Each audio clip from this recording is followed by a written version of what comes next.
आशा करते हैं आप सभी लोग अच्छे होंगे।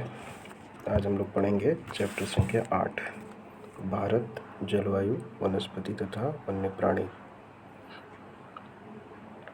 आप मौसम के बारे में प्रतिदिन समाचार पत्रों में पढ़ते हैं तथा टेलीविज़न पर देखते हैं अथवा दूसरों को इस संबंध में बातें करते हुए सुनते भी हैं। आप जानते हैं कि मौसम वायुमंडल में दिन प्रतिदिन होने वाला परिवर्तन है। इसमें तापमान, वर्षा तथा सूर्य का विकिरण इत्यादि शामिल है। उदाहरण के लिए मौसम कभी गर्म या कभी ठंडा होता है। कभी कभी आसमान में बादल छा जाते हैं तो कभी वर्षा होती है।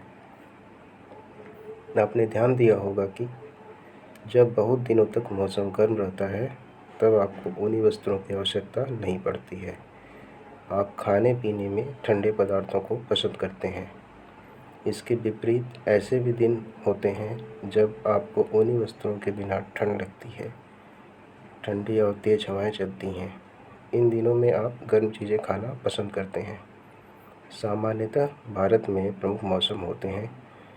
दिसंबर से फरवरी तक ठंडा मौसम सर्दी, मार्च से मई तक गर्म मौसम गर्मी, जून से सितंबर तक दक्षिण पश्चिम मानसून का मौसम वर्षा, अक्टूबर और नवंबर में मानसून के लौटने का मौसम शरद।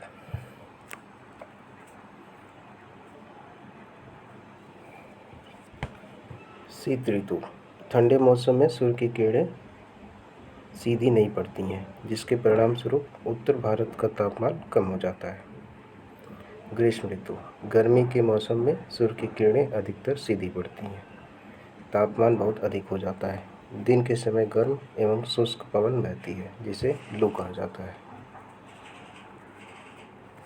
यहाँ पे खेल दिया गया है जिसमें खेलने के लिए बातें कही गई हैं। जैसे देखिए, इसमें समझ है, एक विषय की समझ जिससे हमारी बेहतर होती है। हमारे देश के सभी भागों में लोग अपने क्षेत्रों में पाए जाने वाले फलों की ठंडे पेय, जिसे शरबत कहा जाता है, का सेवन करते हैं। ये पेय पदार्थ प्यास को बुझाने के सबसे अच्छे साधन हैं तथा लू के दुष्प्रभावों से हमारे शरीर की रक्षा करते हैं। क्या आपने कभी आम, बेल, नींबू, इमली, तरबूज तथा दही का शरबत जैसे छाछ, मट्ठा, मोरी इत्यादि पिए हैं? बहुत से लोग केला तथा आम के मिल्क शेक भी बनाते हैं। दूसरा, गर्मी के बाद पहली वर्षा हमें आनंद प्रदान करती है। हमारी सभी भाषाओं में वर्षा पर गीत हैं। वे सुनने में अच्छे लगते हैं तथा हमें आनंदित करते हैं। वर्षा के 2 गानों को याद करें तथा एक साथ मिलकर गाएं। वर्षा पर 5 कविताओं को इकट्ठा करें या लिखें। विभिन्न भाषाओं में वर्षा के नामों की जानकारी अपने मित्रों, पड़ोसियों तथा परिवार के सदस्यों से प्राप्त करें। उदाहरण के लिए हिंदी में वर्षा, उर्दू में बारिश, मराठी में पाउश, बंगाली में बारिशा।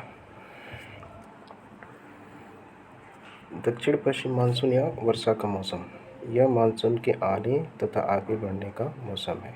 इस समय पवन बंगाल की खाड़ी तथा अरब सागर से स्थल की ओर बहती है। वे अपने साथ नमी भी लाती है।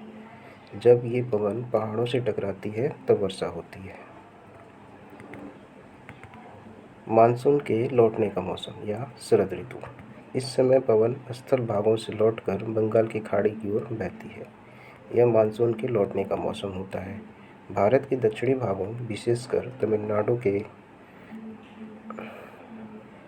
तमिलनाडु तक आंध्र प्रदेश में इस मौसम में वर्षा होती है। किसी स्थान पर अनेक वर्षों में मापी गई मौसम की औसत दशा को जलवायु कहते हैं। भारत की जलवायु को मोटे तौर पर मानसूनी जलवायु कहा जाता है। मानसून शब्द अरबी भाषा के मौसम शब्द से लिया गया है, जिसका अर्थ होता है मौसम। भारत की स्थिति उष्णकटिबंध में होने के कारण अधिकतर वर्षा मानसूनी पवनों से होती है। भारत में कृषि वर्षा पर निर्भर है। अच्छे मानसून का मतलब है पर्याप्त वर्षा तथा प्रचुर मात्रा में फसलों का उत्पादन। किसी स्थान की जलवायु उसकी स्थिति, ऊंचाई, समुद्र से दूरी तथा उच्चावच पर निर्भर करती है। इसलिए हमें भारत की जलवायु में क्षेत्रीय विभिन्नता का अनुभव होता है। राजस्थान के मरुस्थल में स्थित जैसलमेर तथा बीकानेर बहुत गर्म स्थान है, जबकि लद्दाख के द्रास एवं कारगिल में बर्फीली ठंड पड़ती है। तटीय क्षेत्र जैसे मुंबई तथा कोलकाता की जलवायु मध्यम है। वे न अधिक गर्म हैं और न ही अधिक ठंडे। समुद्र तट पर होने के कारण यह स्थान बहुत अधिक आर्द्र है। विश्व में सबसे अधिक वर्षा मेघालय में स्थित मौसिनराम में होती है, जबकि किसी किसी वर्ष राजस्थान के जैसलमेर में वर्षा होती ही नहीं है।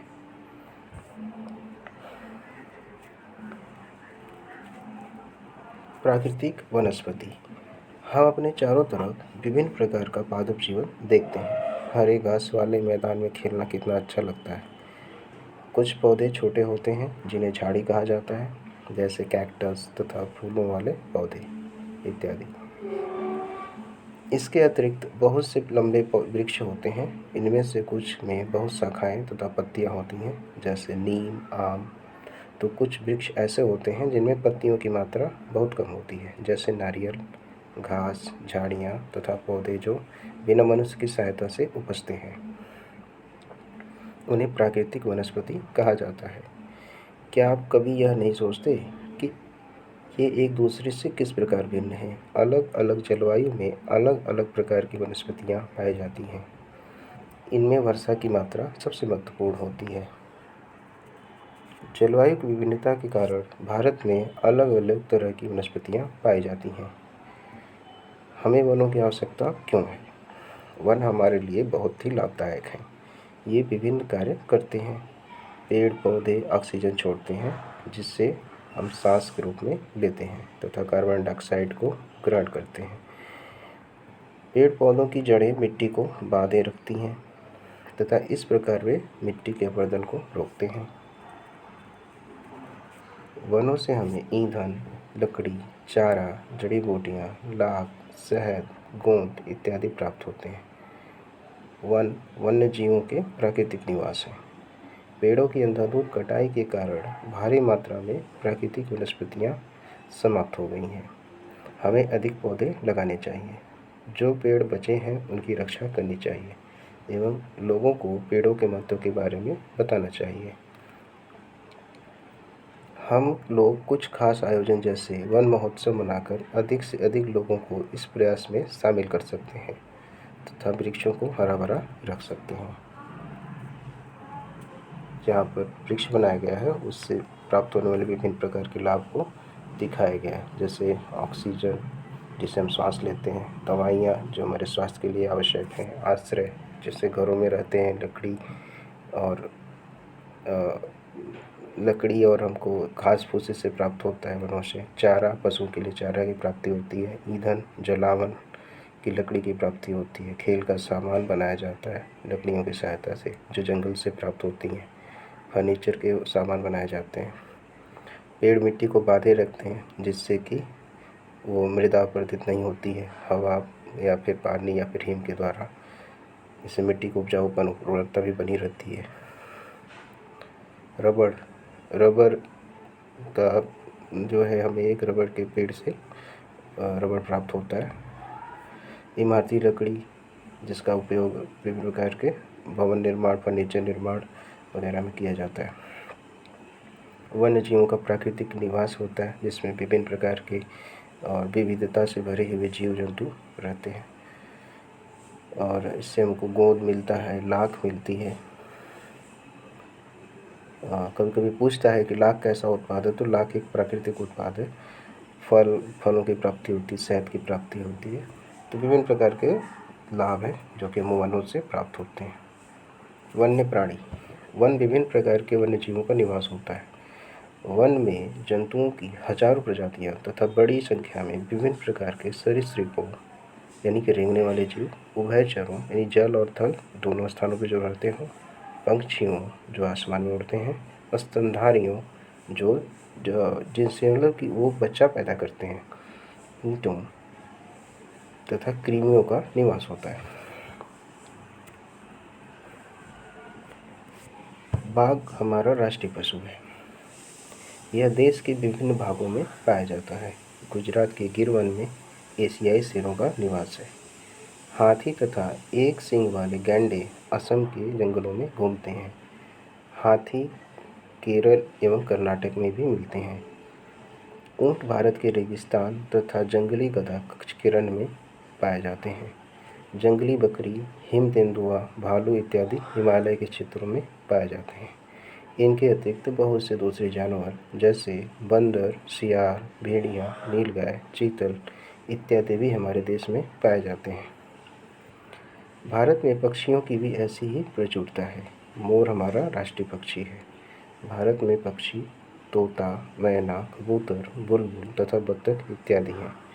अन्य बहुत सारे राष्ट्रीय पक्षी उद्यान हैं जो पक्षियों को उनका प्राकृतिक निवास प्रदान करते हैं। उद्यान शिकारियों से पक्षियों की रक्षा करते हैं। क्या आप अपने क्षेत्र में पाए जाने वाले 5 विभिन्न पक्षियों के नाम बता सकते हैं? भारत में सांपों की सैकड़ों प्रजातियां पाई जाती हैं। उनमें कोबरा एवं करैत प्रमुख हैं।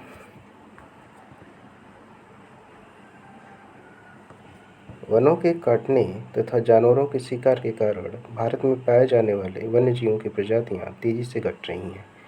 बहुत सी प्रजातियां तो समाप्त भी हो चुकी हैं। उनको बचाने के लिए बहुत से नेशनल पार्क, पशु विहार तथा जीव मंडल आरक्षित क्षेत्र स्थापित किए गए हैं। सरकार ने हाथियों तथा बाघों को बचाने के लिए बाघ परियोजना एवं हस्ती परियोजना जैसी परियोजनाओं को शुरू किया है। क्या आप भारत के कुछ पशु विहारों के नाम तथा मानचित्र पर उनकी स्थिति बता सकते हैं?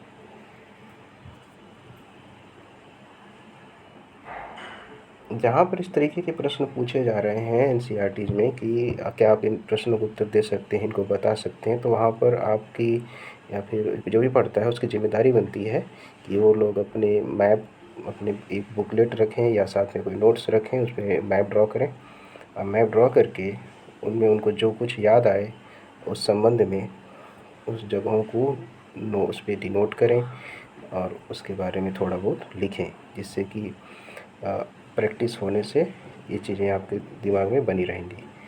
आप वन्य जीवों के संरक्षण में भी अपना हाथ बटा सकते हैं। आप वन्य जीवों के संरक्षण में भी अपना हाथ बटा सकते हैं। आप जानवरों के शरीर के विभिन्न अंगों जैसे हड्डी, सींग तथा पंख से बने पदार्थों को खरीदने से इनकार कर सकते हैं। प्रत्येक वर्ष हम लोग अक्टूबर के पहले सप्ताह को वन्य जीव सप्ताह के रूप में मनाते हैं ताकि वन्य जीवों के निवास को सुरक्षित रखने के लिए जागरूकता लाई जा सके। जैसे अखबार तो हम लोग रोज़ अखबार पढ़ते हैं, या जैसे अपने अखबार पढ़ने की आदत तो हमें अपने लिए डाल ही लेनी चाहिए। इससे हमें देश दुनिया और विभिन्न प्रकार की घटनाएं जो हमारे आसपास घटित हो रही हैं या देश में हो रही हैं या अंतर्राष्ट्रीय स्तर पर हो रही हैं उनके विषय में जानकारी प्राप्त होती है। उसमें बहुत सी जानकारी पर्यावरण और वन्य जीव संरक्षण या फिर वन्य जीवों से संबंधित आती रहती है।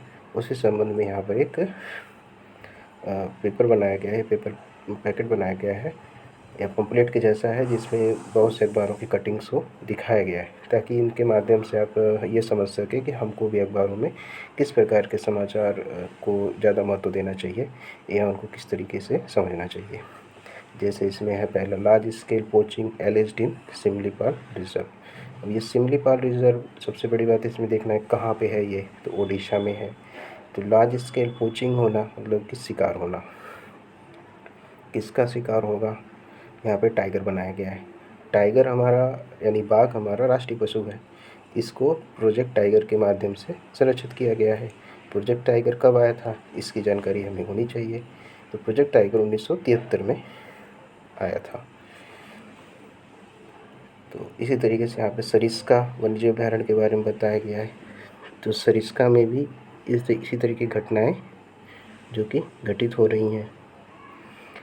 तो ऐसे big cat vanishing from Uttaranchal, उस समय उत्तराखंड का नाम उत्तरांचल था।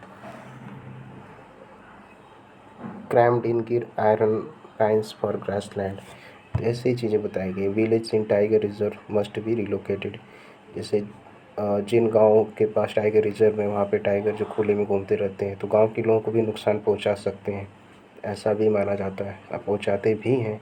इसलिए मानव और जीव संघर्ष न हो इसके लिए उन जानवरों से वहाँ के लोगों को बचाने के लिए तथा उन जानवरों के प्राकृतिक आवास को बचाने के लिए लोगों को दूसरे स्थानों पर पुनर्वासित किया जाना चाहिए।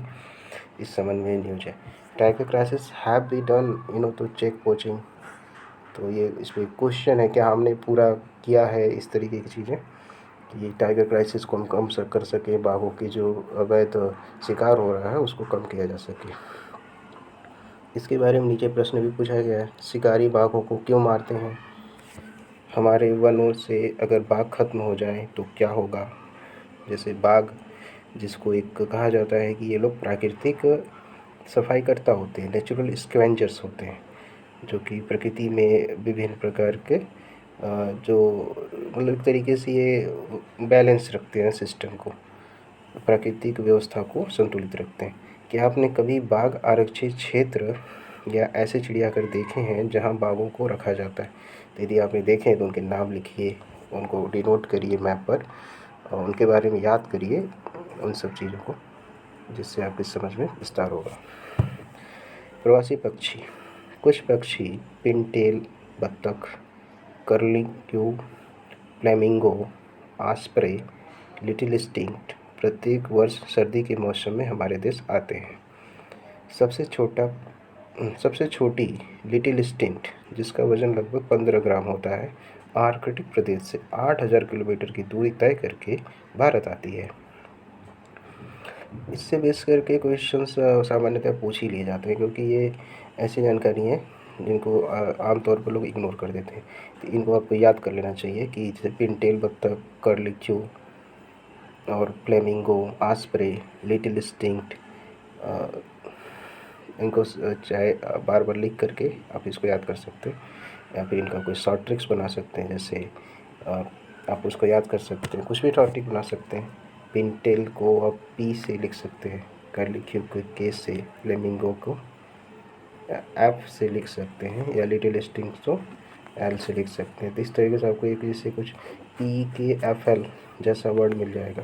आप उसके सामने प्रवासी पक्षी लिख के इसको बार बार पढ़ के याद कर सकते हैं। आर्कटिक प्रदेश से सेंस क्या है कि आर्कटिक प्रदेश आर्कटिक महासागर के क्षेत्र, जो कि उत्तरी ध्रुव के पास पड़ता है, वहाँ बर्फ़ वर्षभर जमी रहती है, मौसम ठंडा होता है। तो सामान्य सी बात है, ये पक्षी किस मौसम में भारत की तरफ आएंगे, जो कि उष्णकटिबंध में स्थित देश है, जब गर्मी पड़ती होगी उसी समय। और उस समय उत्तर भारत में क्या होती होगी, ठंड होती होगी, उत्तरी ध्रुव पर ठंड होती होगी। इसमें प्रश्न दिए गए हैं कि जैसे कौन सी पवन भारत में वर्षा लाती है और यह इतनी महत्वपूर्ण क्यों है? तो मानसूनी पवन भारत में वर्षा लाती है, यह महत्वपूर्ण क्यों है? तो इसका उत्तर इस पूरे चैप्टर में दिया हुआ है कि सामान्य रूप से यह वर्षा लाती है, जिससे वर्षा होती है और उससे खेती के लिए अनुकूल दशाएं बनती हैं, उपजाऊ भूमि पर फसल उत्पादन किया जाता है, तो इसलिए हमारे लिए महत्वपूर्ण होती है। भारत के विभिन्न मौसमों के नाम लिखिए। तो भारत के विभिन्न मौसम के नाम आप लिख सकते हैं, जैसे कि अभी ग्रीष्म चल रहा है, आप इसी से शुरू कर सकते हैं। ग्रीष्म के बाद वर्षा, वर्षा के बाद शीत, और शीत के बाद बसंत।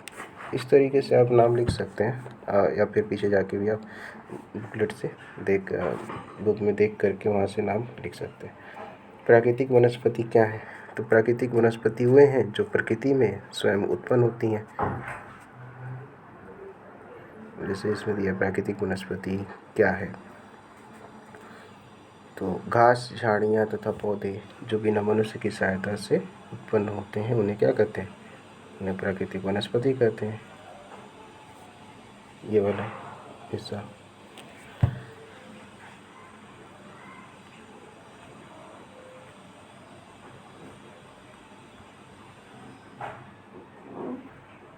अब इसमें दिया आगे प्रश्न है कि विश्व में सबसे अधिक वर्षा वाला क्षेत्र कौन सा है? तो आप लोगों ने पढ़ा इसमें कि विश्व में सबसे अधिक वर्षा वाला क्षेत्र जो है मौसिनराम है। मौसिनराम, अब ये पता करना आपको मैप में कि कहाँ पे है ये, उसको लोकेट करना। तो मौसिनराम को आप जब मैप में खोजेंगे तो आपको ये मेघालय में मिलेगा। और एक जानकारी और है कि भारत में जब हम लोग उत्तर से, जैसे भारत के मैप में जब हम लोग उत्तर से जैसे अगर बढ़ते हैं, ये जैसे अगर ये भारत है और जब हम लोग पूरब से पश्चिम की तरफ बढ़ते हैं तो वर्षा की मात्रा जो होती है वो घटती जाती है। तो ऐसा होता है, इसमें एक एडिशनल जानकारी थी। दक्षिण पश्चिम मानसून के समय आर्द्र पवनें कहाँ बहती हैं? तो दक्षिण पश्चिम मानसून जो कि आने वाला मानसून होता है या जाने वाला मानसून होता है, तो आपको सामान्य रूप से जब आप भारत के मैप में देखेंगे तो आपको पाएंगे कि दक्षिण पश्चिम मानसून का मतलब है कि वो दक्षिण दिशा से पश्चिम की तरफ, यानी कि इधर से आ रहा है कहीं से। तो ये आने का मानसून हो गया। इससे पवन कहाँ से कहाँ बनेगी? इस वाले क्षेत्र में अरब सागर है और इस वाले क्षेत्र में स्थल भूमि है, तो यानी कि स्थल से समुद्र की ओर पवन, यानी कि समुद्र से स्थल की ओर पवन बहेगी।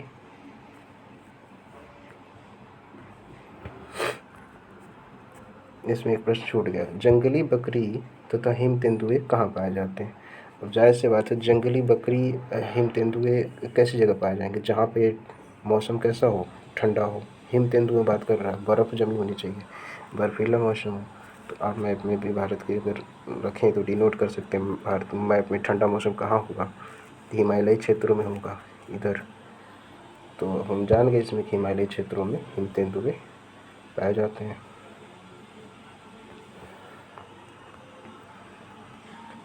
गर्मी के दिनों के समय शुष्क तथा गर्म पवनें चलती हैं, जिन्हें क्या कहा जाता है? तो उन्हें लू कहा जाता है।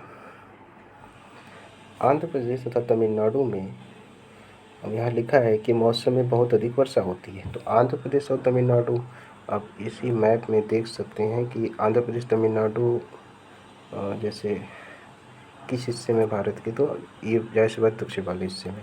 और मानसून जो गया, ये मानसून यहाँ से वापस, तो जो मानसून वापस आता है, तो वापस आता है तो मानसून यहाँ वर्षा करता है। तो मानसून वापस कब आता है? तो ठंडी के मौसम में मानसून वापस आता है इस क्षेत्रों में। तो इसलिए ठंडी के मौसम में यहाँ पर बहुत अधिक वर्षा होती है आंध्र प्रदेश और तमिलनाडु के भाग में। गुजरात के गिर वन में किसका निवास है? तो गुजरात के गिर वन में किसका निवास है? तो हम जानते हैं कि यहाँ पर शेरों का प्राकृतिक निवास है। तो गुजरात के गिर वन में शेरों का निवास है, एशियाई शेरों का निवास है।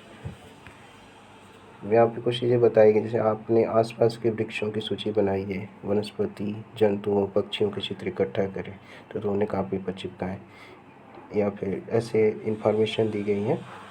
अपने घर के पास एक पौधा लगाएं, उसकी देखभाल करें, कुछ महीने के भीतर उसमें परिवर्तनों को अवलोकन करें।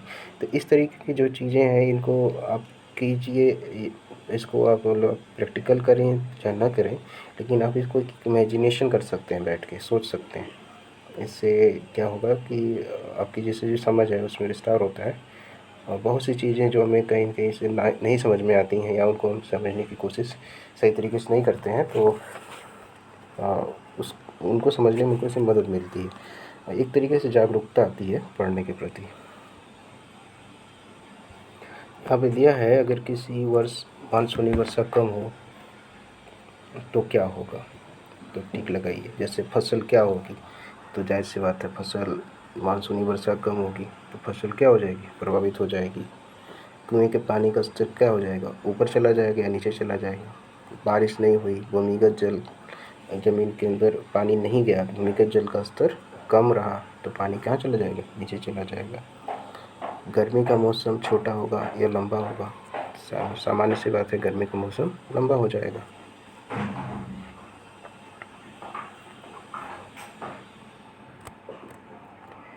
जैसे एक ये दिया है कि भूमि परत है या फिर वृक्षों को किस तरीके से हम लोग देखते हैं। तो ये भूमि परत होती है, इसके 1.5 मीटर है, 1.5 मीटर तक ऊंचाई तक जो पौधे बढ़ पाते हैं, 1.5 मीटर से 5 मीटर तक जो पौधे बढ़ पाते हैं, जैसे ये घासें हैं, तो 1.5 से 5 मीटर तक जो बढ़ पाते हैं उन्हें झाड़ी कहते हैं।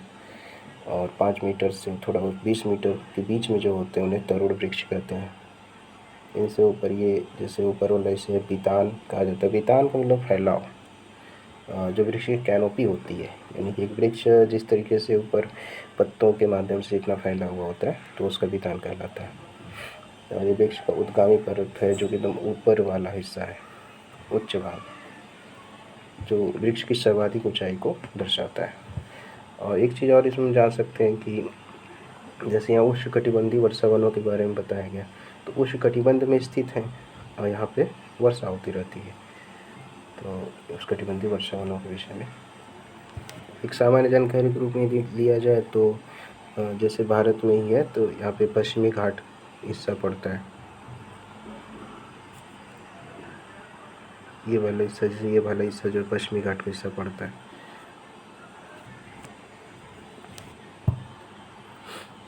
पश्चिमी घाट पर सदाबहार वन पाए जाते हैं, वहाँ पे जैव विविधता अधिक होती है, वर्षा अधिक होती है। और कुछ भाग ऐसे हैं जहाँ पे जैसे मरुस्थलीय भाग पड़ता है, ये राजस्थान वाला हिस्सा यहाँ पे, तो यहाँ पे वर्षा कम होती है। जैसलमेर का क्षेत्र पड़ता है, बाड़मेर का क्षेत्र पड़ता है, तो यहाँ पर जलवायु वनस्पतियाँ भी कम हैं, जैव विविधता भी कम है। और ऐसे जीव पाए जाएंगे जो इन्हीं दशाओं में कम पानी मतलब कम पानी को पी करके जीवित रह सकें, यानी इन चरम दशाओं को झेल सकें। और जैसे ये गंगा घाटी के मैदानी भाग है, यहाँ पर एक तरीके से पर्णपाती वन पाए जाते हैं, तो यहाँ पर वर्षा की मात्रा भी ठीक ठाक होती है। पूरब से पश्चिम की तरफ बढ़ने पर वर्षा की मात्रा घटती जाती है। तो ऐसे क्षेत्रों में सामान्य रूप से पर्णपाती वन पाए जाते हैं, आम, नीम, इमली, बरगद जैसे पेड़ पाए जाते हैं। तो ये चीज़ें एडिशनल जानकारी थी, यहाँ पे चैप्टर पूरा हो गया।